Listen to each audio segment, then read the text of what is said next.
Web of Lies. Chapter 1. The Discovery. Jessica Marshall's fingers flew over the keyboard, typing furiously as she pieced together the final paragraphs of her latest blog post.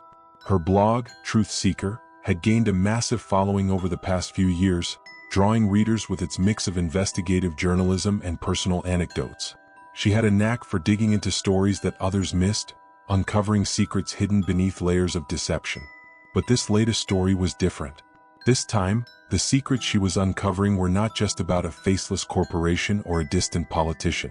They were about her. It had all started innocently enough. Jessica had received an anonymous tip about a string of disappearances in a small town just a few hours outside the city. The source claimed that the local police were covering up the truth, that something far more sinister was at play.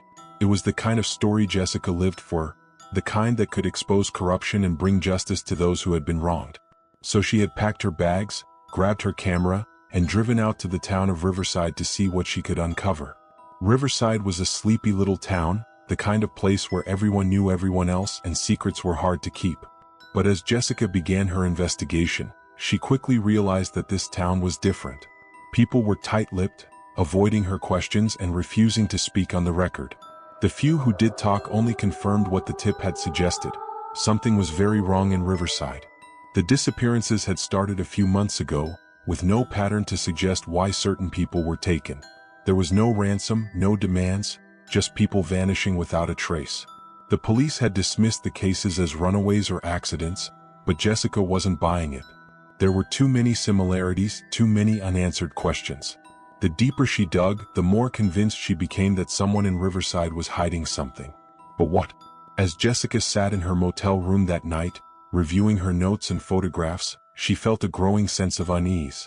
Something about this story was different. It wasn't just the lack of cooperation from the locals or the eerie quiet of the town. It was something deeper, something she couldn't quite put her finger on. And then, as she scrolled through the photos on her camera, she saw it. A familiar face in the background of one of the shots. A face she hadn't expected to see. Her heart skipped a beat as she zoomed in on the photo. There, in the background of a shot taken outside the local diner, was her own reflection. But it wasn't just a reflection in a window. It was her, standing on the other side of the street, staring directly at the camera. She hadn't been there when the photo was taken. She was sure of it. But there she was, unmistakably her, watching herself from across the street. Jessica's hands shook as she lowered the camera. She had no explanation for what she was seeing, no rational way to understand it. It had to be a mistake, some kind of trick of the light. But as she scrolled through the other photos, she found more images of herself in places she hadn't been, looking directly at the camera with a cold, unreadable expression. Fear gnawed at the edges of her mind. Something was very, very wrong. She had always prided herself on being able to separate fact from fiction, to see through lies and deceptions. But now she was the one being deceived and she had no idea who was behind it or why. Jessica knew she couldn't stay in Riverside any longer. She needed to get out, to go somewhere safe where she could figure out what was happening. But as she packed her things, she couldn't shake the feeling that it was already too late. Whatever this was, it had already found her. And it wasn't going to let her go. Chapter 2. The Shadow. The drive back to the city was a blur. Jessica's mind raced with possibilities, each more terrifying than the last. She had never believed in the supernatural, in ghosts or spirits that haunted the living. But what other explanation was there for what she had seen?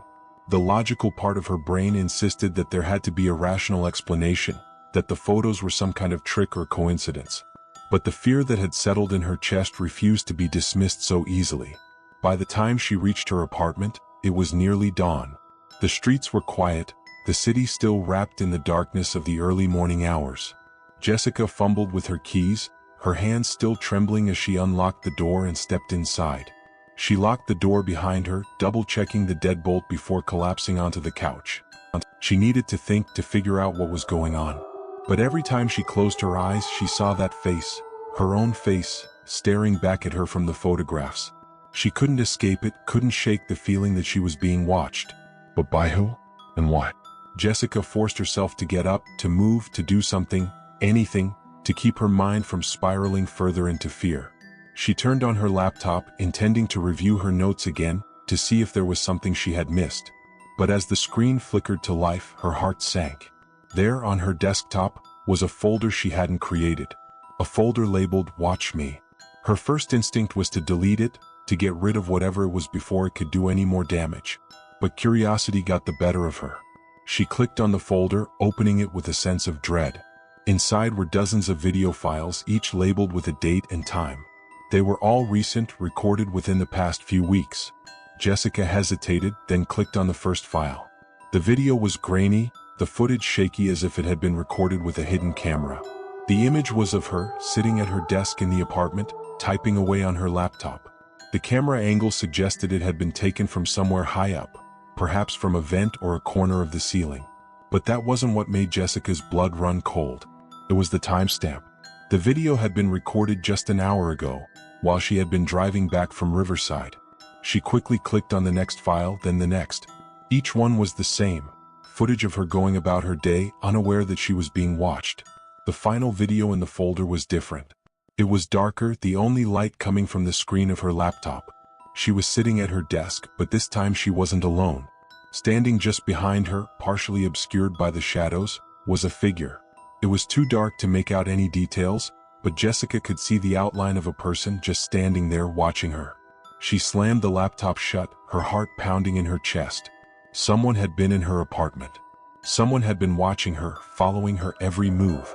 And they had left these videos for her to find, as if taunting her, letting her know that they could get to her anytime they wanted. Jessica's mind raced. Who could be behind this? Was it someone from Riverside trying to scare her off the story? Or was it something more personal, someone who had been watching her for much longer than she realized? The questions swirled in her mind, but there were no answers, only the growing sense of dread that she was in over her head. She needed help. She needed to talk to someone who could make sense of this, someone who could tell her what to do. But who could she trust? Her usual contacts, the people she relied on for information and support, suddenly felt too distant, too disconnected from what was happening. This was personal. This was happening to her, and she had no idea how to stop it. Jessica grabbed her phone, her fingers shaking as she dialed a number she hadn't called in years. It rang twice before a voice answered, groggy and confused. "Jess? Is everything okay?" Jessica took a deep breath, trying to steady her voice. "I need your help, Matt. Something's wrong. I think someone is following me." There was a pause on the other end of the line, then a sigh. "I'll be there as soon as I can. Just stay put, okay?" Jessica nodded, even though he couldn't see her. "Okay. Please hurry." As she hung up the phone, she felt a small sense of relief. Matt was someone she could trust, someone who would know what to do. But even as she tried to calm herself, she couldn't shake the feeling that it was already too late. That whoever, or whatever, was watching her was already one step ahead. And they were closing in. Chapter 3. The message. Matt arrived within the hour, his face etched with concern as he stepped into Jessica's apartment. He was the only person she could think to call, a former colleague and close friend from her days at the local newspaper. Though they had drifted apart after she left the paper to start her blog, Matt had always been someone she could count on in a crisis. He looked around the room, his gaze lingering on the locked windows and drawn curtains. "Jess, what's going on? You sounded scared out of your mind on the phone." Jessica swallowed hard, trying to find the right words. I don't know, Matt. It started with this investigation in Riverside. I was looking into some disappearances, and then strange things started happening. I found pictures of myself in places I hadn't been, and then these videos showed up on my laptop. Videos of me in my own apartment taken when I wasn't even here. Matt's expression darkened as he listened. "Videos? Jess, are you sure this isn't some kind of elaborate prank? Maybe someone's trying to mess with you, get you to back off the story." "I thought of that," Jessica replied, "but this feels different. It feels personal, like whoever is behind this knows me, really knows me. And there's something else." She hesitated, then continued in a whisper. "In one of the videos, there was someone in the apartment with me. I didn't even know they were there." Matt's eyes widened. "Did you call the police?" She shook her head. "What could I tell them? That someone left creepy videos on my laptop? They'd probably just tell me to change my locks and let it go." "Maybe, but this is serious, Jess. If someone was in your apartment without you knowing, that's a break-in. You should at least file a report." "I know," she said softly, "but I can't shake the feeling that it's more than that. like it's a warning or a message. Matt sighed, rubbing the back of his neck. Okay, let's take this one step at a time. First, I want to see those videos. Maybe there's something in them we can use to figure out who's doing this. Jessica nodded, opening her laptop and pulling up the folder labeled Watch Me. She handed the laptop to Matt, watching as his expression shifted from concern to something darker as he watched the footage. Whoever did this, he muttered, they're sick. But you're right, this isn't just a prank. They're watching you, Jess, and they want you to know it. He clicked on the last video, the one with the shadowy figure standing behind her. As the video played, Matt leaned in closer, his eyes narrowing. There's something strange about the way this figure moves, he said slowly. Almost like they're not moving at all. Jessica's breath caught in her throat. What do you mean? I mean it's like they're a reflection but not yours. Like someone superimposed them into the video but poorly. You see that slight flicker at the edges? It's like a glitch. She stared at the screen, her mind reeling. A glitch? Could that mean the figure wasn't actually in the room? But if that was the case, why would someone go to the trouble of faking something like this? And how? Okay, Matt said, closing the laptop. We need to figure out who has the skills to do something like this. Have you made any enemies lately? Anyone who might want to scare you off? Jessica shook her head. No one I can think of, but this story in Riverside, it feels like it might be connected. There's something going on in that town, Matt. Something big. And I think they know I'm onto them. Matt frowned. If that's true, we need to be careful. Whoever's behind this, they're dangerous. But if we can figure out how they did this, maybe we can turn the tables. Jessica nodded, feeling a glimmer of hope. Where do we start? First, I want you to back up everything on your laptop. Every file, every note, every photo. Then I'm going to take a look at the metadata in these videos, see if there's anything that can tell us where they came from or who created them. And we need to keep this quiet, Jess. No more blog posts about Riverside, at least until we know who we're dealing with. Jessica agreed, though it pained her to put the story on hold. Her instinct as a journalist was to push forward, to expose the truth no matter the risk. But this time the risk was too personal, too real. She had to be smart, had to think ahead. Whoever was behind this was playing a game, and she needed to stay one step ahead. As Matt worked on her laptop, Jessica paced the room, her mind racing. What had she stumbled into? And more importantly, how was it connected to her? The sense of dread that had been gnawing at her since she first saw those photos was growing stronger, like a storm gathering on the horizon. She glanced at Matt, who was engrossed in his work, his brow furrowed in concentration. At least she wasn't alone in this anymore. But even with Matt's help, she couldn't shake the feeling that time was running out. That whatever game was being played, the stakes were about to get much higher. And she wasn't sure she was ready for what was coming next. Chapter 4. The Trap. Hours passed as Matt combed through the data on Jessica's laptop, searching for any clue that might lead them to whoever was behind the videos. Jessica sat nearby, her eyes heavy with exhaustion, but sleep was out of the question. She was too wired, too on edge to even think about resting. Every sound, every creak of the apartment building made her jump. Finally, Matt sat back with a sigh. I found something. It's not much, but it's a start. Jessica leaned forward, her heart pounding. What is it? Matt turned the laptop towards her, showing her a series of lines and numbers that meant nothing to her. This is the metadata from the video files. Most of it's standard, timestamps, file sizes, but there's one line that caught my attention. It's a set of coordinates. Coordinates? Jessica repeated, confused. Yeah, like GPS coordinates. Whoever made these videos embedded a location in the metadata, almost like a signature. And get this, they point to a place just outside Riverside. Jessica's stomach twisted. You think that's where they're hiding? The person who made the videos. It's possible, Matt said, or it could be another trap. They might want you to go there. Jessica's mind raced. But why leave a clue like that? If they wanted to scare me off, why give me something that could lead me to them? Maybe they want to control where you go next, Matt suggested. Or maybe they're just toying with you, seeing how far they can push you before you crack. Jessica shuddered. The idea that this was all just a game to someone made her skin crawl. But at the same time, she felt a surge of determination. She wasn't going to be intimidated, wasn't going to let some faceless threat dictate her actions. I need to go there, she said firmly. If there's even a chance it could lead to whoever's doing this, I have to follow it. Matt frowned. Jess, this could be dangerous. We should think this through, maybe bring in some backup. No, Jessica interrupted, her voice resolute. If we bring anyone else into this, they'll spook. Whoever's behind this is smart, Matt. They're watching us, waiting for us to make a move.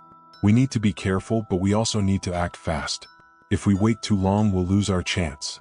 Matt looked at her for a long moment, then nodded reluctantly. Okay, but I'm coming with you. No arguments. Jessica agreed, relieved to have him by her side. Together they packed up the essentials, laptops, cameras, a few changes of clothes, and headed out the door. The drive to Riverside was tense, neither of them speaking much as they focused on the road ahead. Jessica's mind was a whirlwind of thoughts and emotions, but beneath the fear there was a steely resolve. She had come this far and she wasn't going to back down now. As they approached the coordinates Matt had found, the landscape grew more desolate. The GPS led them down a narrow dirt road, flanked by dense woods on either side. The trees loomed overhead, their branches intertwining to form a canopy that blocked out most of the sunlight. It was eerie, the kind of place where every shadow seemed to hide something sinister. Finally, they reached the end of the road, where the trees parted to reveal a small, run-down cabin. It looked abandoned, the windows boarded up, the door hanging slightly ajar. Jessica's heart raced as she stared at the building. This was it. Whatever answers they were looking for were inside that cabin. Matt parked the car a safe distance away, turning off the engine. Stay close, he said, his voice low. We don't know what we're walking into. Jessica nodded, her hand trembling slightly as she reached for the door handle. Together, they stepped out of the car and approached the cabin, their footsteps crunching on the gravel path. The air was thick with tension, the silence oppressive. Jessica's mind raced with possibilities. Who was inside? What would they find? And was this really the place or just another trap? They reached the front door and Matt pushed it open slowly, the hinges creaking in protest. The inside of the cabin was dark, the air musty and stale. Jessica could barely make out the shapes of old furniture, covered in dust and cobwebs.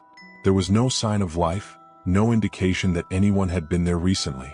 But then, as they stepped inside, Jessica noticed something strange. The cabin was empty, but in the center of the room was a single item that seemed out of place. A laptop sitting on an old wooden table. The screen was black, but as they approached, it flickered to life, revealing a message typed out in bold white letters. I knew you'd come. Jessica's breath caught in her throat. The message was short, but it sent a chill down her spine. Whoever was behind this, they had been expecting her, anticipating her every move. She had walked right into their trap. Before she could react, the laptop emitted a high-pitched beep, and the screen flashed with a new message. Time's up. And then the world exploded in a blinding flash of light and sound. Chapter 5. The Aftermath. When Jessica came to, she was lying on the ground outside the cabin, her head throbbing and her ears ringing. The smell of smoke filled her nostrils, and as she forced her eyes open, she saw the cabin engulfed in flames. The heat was intense, the fire consuming the old wooden structure with a ferocity that left no doubt. This had been a setup from the start. She tried to push herself up, but her body felt heavy, uncooperative. Every muscle ached and her vision was blurred, making it difficult to focus. Panic began to rise in her chest. Where was Matt? Had he made it out? Summoning every ounce of strength, Jessica managed to roll onto her side, her eyes scanning the area. Relief flooded through her when she saw Matt a few feet away, unconscious but breathing. He had been thrown clear of the explosion just as she had. Somehow they had both survived. Ignoring the pain, Jessica crawled over to Matt, shaking him gently. Matt, she croaked, her voice barely audible over the roar of the flames. Matt, wake up. He groaned, his eyelids fluttering as he slowly regained consciousness. Jess, what happened? The cabin, there was a bomb or something, Jessica said, her voice trembling. We have to get out of here before it spreads. Matt nodded, grimacing as he sat up. Together, they stumbled to their feet, leaning on each other for support as they moved away from the burning wreckage. The heat was unbearable, driving them further into the woods until they were a safe distance away. There they collapsed against a tree, both of them gasping for air. For a long time, neither of them spoke, the reality of what had just happened sinking in. Jessica's mind raced, trying to process everything.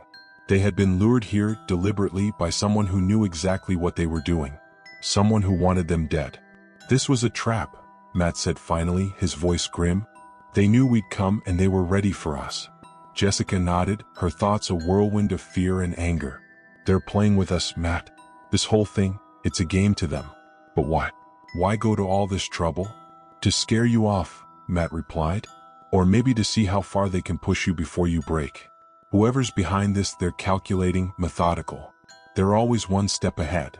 Jessica felt a surge of frustration. She had always prided herself on being able to outsmart her adversaries, to see through the lies and manipulation. But this time she had been caught off guard, led right into a deadly trap. And now they were back at square one with no leads and no idea who was behind it all. We can't let them win, she said, her voice shaking with determination. We have to figure out who's doing this and why. Matt looked at her, his expression serious. We will. But we need to be smart about it, Jess. They're expecting us to make the next move, so we need to do something they won't see coming. Jessica nodded, her mind already working on a plan. They had to be careful, but they couldn't afford to wait too long. Whoever was behind this wouldn't stop until they were either scared off or dead. But Jessica wasn't ready to back down, not yet. As they sat there, catching their breath, Jessica's phone buzzed in her pocket. She pulled it out, her heart skipping a beat when she saw an unknown number on the screen. Hesitating for only a moment, she answered the call. Hello. There was a brief pause, and then a distorted voice spoke on the other end. You're persistent, I'll give you that. But you're in way over your head, Jessica. Walk away now, and maybe you'll live to tell the story. Jessica's blood ran cold. The voice was masked, mechanical, impossible to identify. But the message was clear. This was a warning, a final warning. Who are you? She demanded, trying to keep her voice steady. Why are you doing this? The voice chuckled softly. That's for you to figure out if you survive long enough. But make no mistake, you're not the hunter in this game, Jessica. You're the prey. The line went dead, leaving Jessica staring at her phone in shock. The words echoed in her mind, a chilling reminder of just how dangerous this had become. She had thought she was chasing a story, uncovering the truth behind a series of mysterious disappearances. But now it was clear that the story had caught up to her. Matt looked at her, concern etched on his face. Who was it? Jessica swallowed hard, her hands trembling as she lowered the phone. It was them. They know everything, Matt. They're always watching. Matt cursed under his breath. We need to get out of here, Jess. Find somewhere safe, regroup. But Jessica shook her head, a steely resolve settling over her. No, we can't run. If we run, they'll win. We need to fight back. How? Matt asked, his voice filled with doubt. We don't even know who they are. Not yet, Jessica said, her mind racing. But I know where to start. If they've been watching us, they've left a trail. We just need to find it. And when we do, we'll turn the tables on them. Matt hesitated, then nodded slowly. Okay, but we do this my way. No more running into traps, no more playing by their rules. Jessica agreed, the fire in her eyes matching the determination in her voice. Agreed. But we need to move fast. Whoever they are, they're not going to stop until we're out of the picture. And I'm not about to let that happen. As they gathered their things and prepared to leave, Jessica couldn't shake the feeling that the game was far from over. The enemy was still out there, watching, waiting for their next move. But this time she would be ready. This time she would fight back. The trap had been set, but the game was just beginning. Chapter 6. The Revelation. The days that followed were a blur of tense preparation and relentless investigation. Jessica and Matt had moved to a small, secluded motel on the outskirts of the city, far from prying eyes and potential threats. It wasn't much, but it gave them a sense of security, a place to regroup and plan their next steps. Jessica spent every waking moment poring over the data they had gathered, emails, notes, photos, and the metadata from the videos. She was searching for any clue, any connection that might lead them to whoever was behind the nightmare they were living. Matt had reached out to some trusted contacts, people who owed him favors from his days in the newsroom. They were careful, methodical, knowing that one wrong move could tip off their enemies. But as the days passed, Jessica's frustration grew. Whoever was behind this was good, very good. They had covered their tracks, leaving no obvious trail to follow.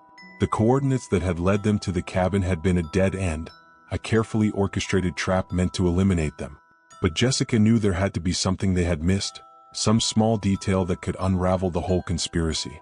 It was late one night, the motel room dimly lit by the glow of Jessica's laptop when she found it. Buried deep within the metadata of one of the videos was a single, seemingly innocuous line of code, an IP address.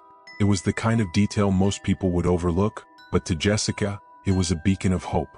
"Matt," she called out, her voice barely above a whisper, not wanting to jinx her discovery. "I think I've found something." Matt, who had been dozing on the bed, sat up instantly, rubbing the sleep from his eyes. "What is it?" Jessica turned the laptop towards him, pointing to the screen. "This IP address, it's embedded in the video. Whoever uploaded these files must have slipped up, leaving this trace behind. If we can track it, we might be able to find out where it came from." Matt leaned in, studying the screen. "It's a long shot, but it's the best lead we've got. Let's see where it takes us." They worked together, using every tool and trick they knew to trace the IP address. It led them through a labyrinth of proxy servers, encrypted networks, and dead ends. But finally, after hours of painstaking effort, they had a location. A small, unassuming building in the heart of the city, listed as the headquarters of a private security firm. Jessica's heart raced. This has to be it. Whoever's behind this, they're working out of that building. Matt was more cautious. "We need to be careful, Jess. This could be another trap, or it could be the real thing. Either way, we can't go in blind." "I know," Jessica replied, her voice tinged with determination. "But we can't just sit here and do nothing. We have to see what's inside that building, find out who's been pulling the strings." Matt nodded reluctantly. "Okay, but we do this smart. We go in, get what we need, and get out. No heroics, no taking chances." Jessica agreed, though she knew that nothing about this was going to be easy. They were up against someone who had planned every move, who had anticipated their every action. But now they had a chance to strike back, to finally get some answers. The next day, they approached the building under the cover of night, their nerves on edge as they slipped through the shadows. The city was alive with the usual hum of traffic and distant voices, but to Jessica, it all seemed muted, as if the world was holding its breath, waiting for what was to come. They reached the back of the building, where a narrow alley offered some cover from prying eyes. Matt had managed to bypass the security system, and they slipped inside undetected. The interior was dark, the hallways silent and empty. Jessica's heart pounded in her chest as they made their way through the building, searching for anything that might give them a clue about who was behind it all. Finally, they reached a small, windowless office near the center of the building. Inside, they found a series of computers, all connected to a secure network. Jessica sat down at one of the terminals, her fingers flying over the keyboard as she hacked into the system. She bypassed the security protocols, her heart racing as she delved deeper into the files stored on the network. And then she found it, a folder labeled Project Obsidian. Inside were documents, emails, and videos, all detailing a sophisticated operation designed to manipulate and control information. It was a blackmail scheme, targeting journalists, politicians, and anyone else who posed a threat to the interests of a shadowy cabal of powerful individuals. And Jessica had been their latest target, chosen because of her reputation for digging too deep. "This is it," Jessica whispered, her eyes wide with shock as she scrolled through the files. "This is what they've been hiding. They're using fear, intimidation, and manipulation to silence anyone who gets too close to the truth." Matt scanned the documents, his expression grim. "This goes deeper than we thought. These people, they're not just after you, Jess. They're after anyone who threatens their control." As they continued to read, the pieces began to fall into place. The disappearances in Riverside, the videos sent to Jessica, the traps. They were all part of a larger plan to discredit and destroy anyone who got too close to exposing the truth. And now they were inside the lion's den with the evidence they needed to bring it all crashing down. But as they were about to download the files, the office door burst open, and a group of men in black suits stormed in, guns drawn. Jessica and Matt froze, caught off guard by the sudden ambush. "Step away from the computer," one of the men ordered, his voice cold and commanding. Jessica's heart raced as she glanced at Matt, panic rising in her chest. They had been caught, trapped once again by the very people they had been trying to expose. But then, in a split second, Matt made a decision. He lunged for the nearest man, tackling him to the ground and creating a momentary distraction. "Run, Jess," he shouted, his voice filled with urgency. Jessica didn't hesitate. She grabbed the flash drive with the files and bolted for the door, her heart pounding as she sprinted down the hallway. She could hear the sounds of a struggle behind her, but she forced herself to keep going, knowing that Matt had sacrificed himself to give her a chance. She burst out of the building and into the night, her breath coming in ragged gasps as she ran. She didn't stop, didn't look back, driven by the knowledge that she was holding the key to exposing the truth that had almost cost her everything. Chapter 7. The Last Stand. Jessica didn't stop running until she was several blocks away, the building now just a distant memory in the darkened cityscape. Her lungs burned, and her legs felt like they might give out at any moment, but she kept moving, driven by a single desperate thought. She had to get the evidence out, had to expose the people behind this before they could stop her. She ducked into a narrow alley, her back pressed against the cold brick wall as she tried to catch her breath. Her mind raced, her thoughts a chaotic swirl of fear and determination. Matt was still back there, and she had no idea if he was okay, if he had managed to escape. But she couldn't go back, not now. Not with everything on the line. Jessica pulled out her phone, her hands trembling as she dialed the one number she knew she could trust. The line rang once, twice before a familiar voice answered. "Jess? Where are you? What's going on?" It was Maria, her editor and longtime friend. Jessica had hesitated to involve her before, not wanting to put her in danger. But now there was no other choice. "Maria, I need your help," Jessica said, her voice shaking. "I have evidence, proof of a conspiracy, blackmail, everything. I'm sending you the files. You need to get them to the authorities, to the press, anyone who can help." "Jessica, slow down," Maria said, her voice filled with concern. "Where are you? I'll come get you." "No," Jessica insisted. "It's too dangerous. They're after me, Maria. They won't stop until I'm dead or they get the evidence back. I can't let that happen." "Okay," Maria said, her voice firm. "Send me the files and I'll make sure they get out. But you need to find somewhere safe. I'll do everything I can to help you, but you have to stay alive." Jessica nodded, even though Maria couldn't see her. "I will. Just be careful, okay? These people are dangerous. They'll do anything to keep this from getting out." "I know," Maria replied, her voice softening. "But we'll get through this, Jess. Just hold on a little longer." Jessica quickly transferred the files to Maria, her heart pounding with every passing second. Once the transfer was complete, she felt a wave of relief wash over her, but it was short-lived. She knew the danger was far from over. "Okay, it's done," Jessica said. "Get it out as soon as you can. I'm going to keep moving, try to stay ahead of them." "Be careful, Jess," Maria urged. "And if you need anything, call me. We'll get through this together." Jessica ended the call, slipping her phone back into her pocket. She knew she couldn't stay in one place for long. The people after her would be searching, and it was only a matter of time before they caught up. She pushed away from the wall and began moving again, her mind racing with 1,000 different thoughts. Where could she go? Who could she trust? The city felt like a maze, every shadow a potential threat. As she made her way through the darkened streets, she couldn't shake the feeling that she was being watched. She glanced over her shoulder, her pulse quickening when she saw a figure in the distance, moving silently through the shadows. Her instincts screamed at her to run, but she forced herself to stay calm, to think. She needed to disappear, to find somewhere to lay low until Maria could get the evidence out. But where? Every option felt too risky, too exposed. Then an idea struck her, one last desperate gamble. Jessica doubled back, moving quickly through the streets until she reached a familiar neighborhood. It was an old part of the city, filled with crumbling buildings and forgotten corners where few people ventured. She found the building she was looking for, a dilapidated warehouse that had once housed a printing press. It was abandoned now, the windows boarded up, the doors chained shut. But Jessica knew another way in. She slipped through a narrow gap in the fence and made her way around to the back of the building. There, hidden behind a pile of rubble, was a small door that had been forced open long ago. She squeezed through the opening and into the darkened interior, the air thick with dust and decay. The warehouse was a labyrinth of old machinery and forgotten debris, but Jessica knew the layout well. She had been here before years ago, during an investigation into corruption at a local union. The place had been abandoned even then, a relic of a bygone era. But it had served her well as a hideout, and she hoped it would again. She made her way to a small office in the back, where she could watch the entrance while staying hidden. The room was dark, the only light coming from a small window high on the wall. Jessica collapsed onto an old chair, her body trembling with exhaustion and fear. But she couldn't afford to rest, not yet. She had sent the evidence to Maria, but she knew that wasn't enough. The people behind this were powerful, with connections that ran deep.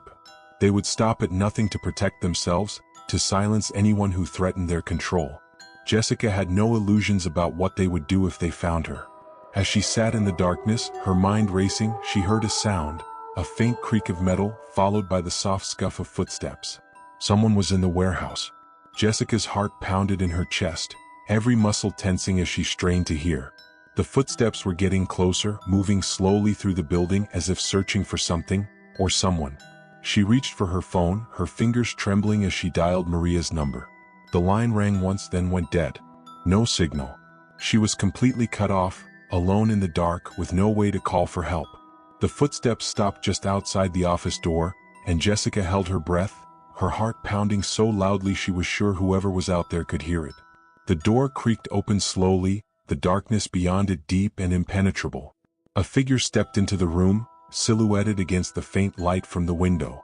Jessica's breath caught in her throat as she recognized the shape, the outline of the person who had been stalking her from the beginning. It was the same figure from the videos, the one who had been watching her, following her every move.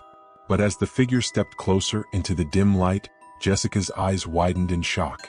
It wasn't a stranger at all. It was someone she knew, someone she had trusted. "You," she whispered, her voice filled with disbelief. The figure smiled coldly, a cruel glint in their eyes. "Surprised, Jessica? You should have known better. In this game, there's no one you can trust." Jessica's mind reeled, trying to make sense of what she was seeing. But there was no time to process it, no time to react.